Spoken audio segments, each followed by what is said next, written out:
Rolling. You rolling? All right. Kiss 104.1, Cynthia Young, best music on your radio, your stress-free workday.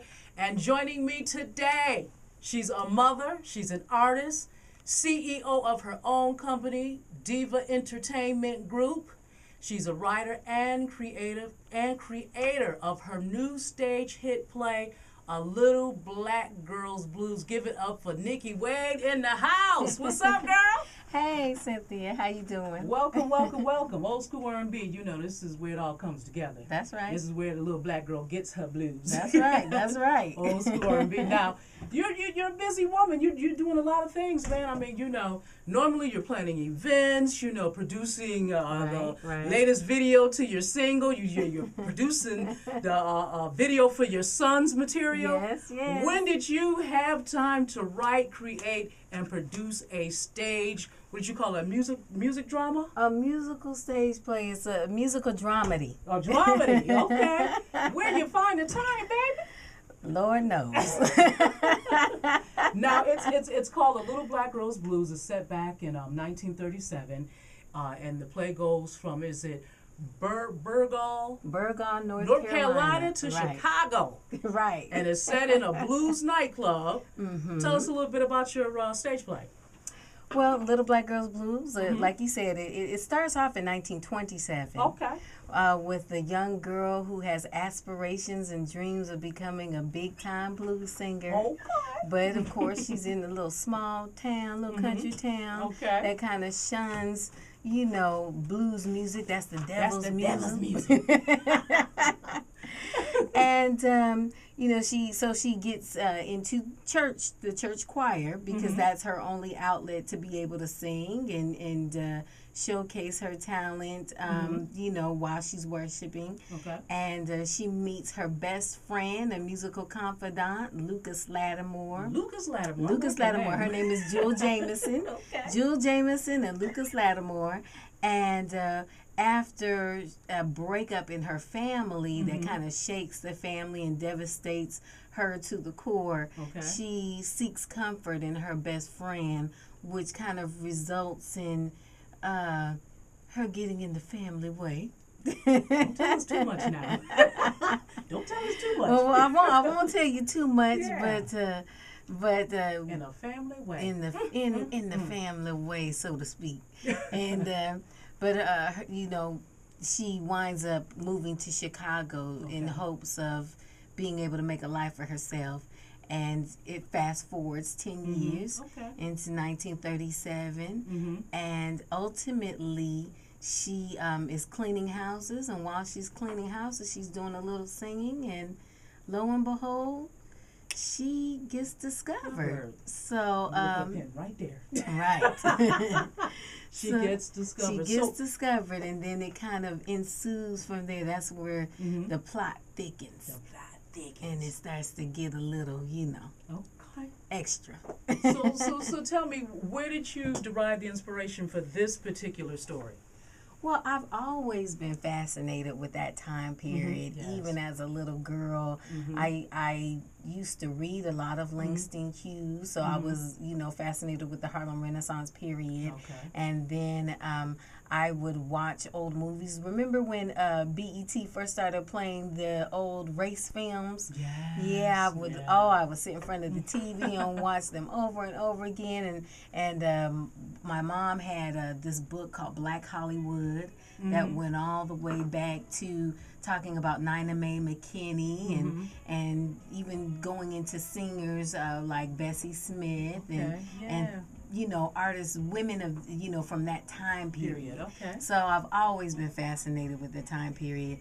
And when I wrote this play, it was shortly after my grandmother passed. And I don't know, I just sat down at my computer one day and just started going at it. I just started typing, and I was almost finished with it. I got to the last act, and it was, I looked up and I saw that I'd written through the night. So I finished it, I almost finished it in 24 hours, and then didn't finish it until 2 years later.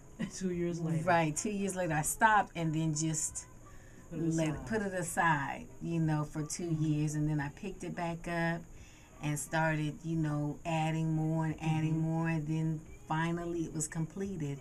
And it took me a couple of more years to really decide how I was going to go about getting it done. And one day I woke up and I just said, I'm going to do it. I'm going to do it. I didn't know how. I didn't know where, what, where, when. I just knew I was going to do it. And now it's here. The process is here. It is here. Now, we know that you got pipes and you can sing. So, how much are you going to be singing in this production? Oh, I'm going to be doing my fair share amount of singing. Okay. Yeah, we have some wonderful artists. I was going to ask you, yeah. Who can we expect to see? Who are you showcasing in this? Oh, wow. Well, my co-stars are, Joe Richards. He'll be playing opposite me.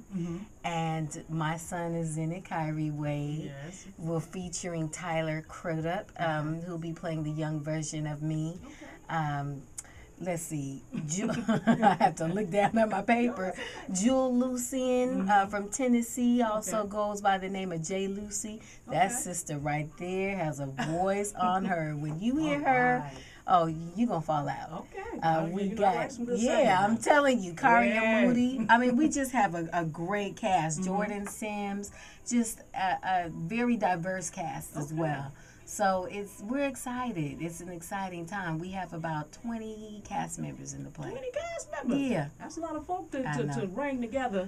How has the experience been for you? Is this your first play? It's my first written and produced play. Okay. I've performed in close to 100 plays. Wow, who knew? Well, you're quite the little, just everything, every woman type of Renaissance girl. Well, I've been performing since I was 4. So, since you were 4? Yeah, my foundation is in the theater before I got into music. So that's where that started. This is my first written and produced play, and it's been challenging. It's been an experience. Wonderful. Yeah. You know, sometimes not so much. Yeah, you gotta draw strength from these experiences. Right. It gets easier, right. I believe. You know. Yeah, but as Maya Angelou says, say thank you. So that's what I'm saying. Thank you, thank you. Yeah, thank what you. doesn't kill you makes you stronger. Is that how it goes? Something like that. Well, I think it's wonderful the love that you have for the arts, because as you know, just the arts as a whole is having a lot of challenges in schools. You know, they're cutting the budgets with art programs in school, and then you look on a national and a state level, or on a state and a city level, the budget is being cut every year. They're working with less and less dollars. So, I mean, what makes you, why theater and production? I mean, because you could very well just, perform and, work on your CD. What's your special connection with acting and doing this particular stage production? Well, like I said, my foundation was in the theater. I guess I didn't think that I would actually come back to it after being, in music for so very long. But there was just something in me that something in me that I had to get out. And my son was a great inspiration for that. Okay. He's been doing theater for the past 7 to 8 years. And so seeing the talented young kids that he performs with in the Youth Ensemble of Atlanta and at his high school, Tri-Cities High School and Carver School of the Arts, seeing those kids and seeing what they were doing kind of just motivated me and made me think about what I used to do and what I still wanted to do. Okay. And that was another basis for me putting this play together to incorporate children, the youth, and adults, something that we could, I wanted to write something more in the traditional sense, traditional musical sense, and have it be family oriented with still a little bit of controversy, and also make it affordable, because that's one of the, everybody's got some challenges right now. Yeah. And we're always trying to find a way to, still get some entertainment. There's all kinds of entertainment out there, and it's wonderful when we can still go to the theater and be able to afford to go to the theater. Right. Now your production is opening first weekend in June? Yes, the first weekend in June, June 3rd through the 5th, at the Porter Sanford 3 Performing Arts and Community Center. Yes, it beautiful is. Facility in Southeast Atlanta? Yes. Yeah.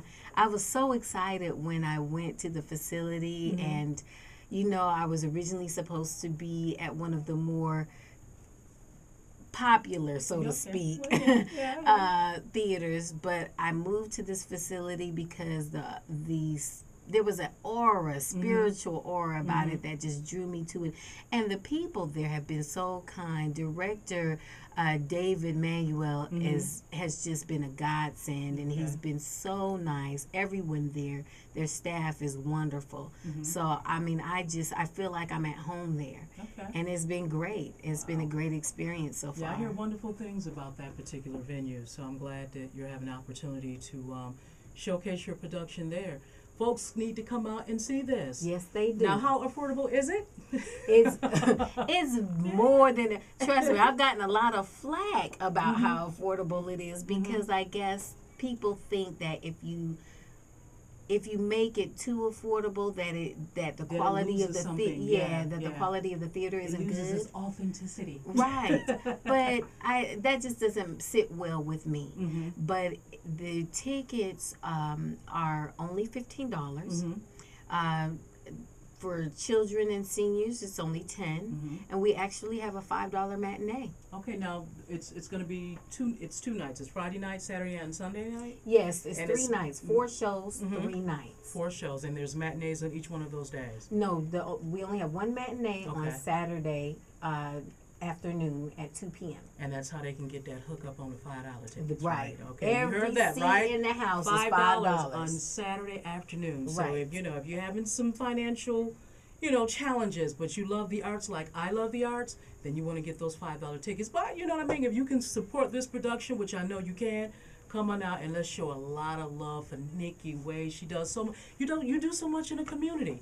You know what I mean? and how's your CD going? It's going pretty good. I'm working on some new music. Okay. I'm, working with my son, with him being a hip hop artist. We kind of have this competition thing going. You do so much. You compete with your son. Who would have thought that? I'm a diva. I'm a diva. I don't know what you call a male divo or something like that. But he's something serious. Yeah, well, I got to move out the way. Young folks are, Yeah. He's really climbing, And he's very talented as well. I had a chance to, sneak peek his video, and Brother got talent. Kyrie the Young Prodigy. Yes, definitely. Well, thank you. It was a pleasure, having you in the studio. You and I go way back. I'm looking forward to. I'm going to be there on opening night. Yes, you to are. support you. So I'm looking forward to being there as well. A Little Black Girl's Blues. You got to check this out. This is a wonderful production. You said you're calling it a what again?